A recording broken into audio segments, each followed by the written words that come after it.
O məşhur durian bitkisinin dadına baxırıq. Deyilənə görə mənə tövsiyə olundu ki, yeyə bilməyəcəksən. Çünki biraz nəfis qoxusu var. Sınaqdan keçirək.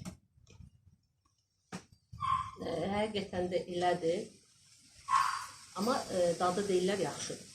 Baxaq.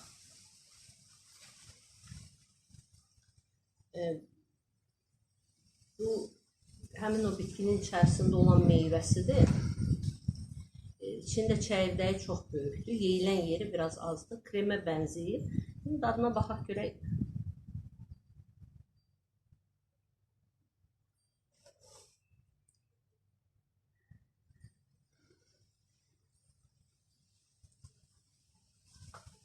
Super.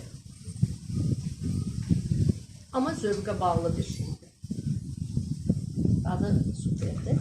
Bir də burada belə bir bitki var. Adı yadımdan çıxdı.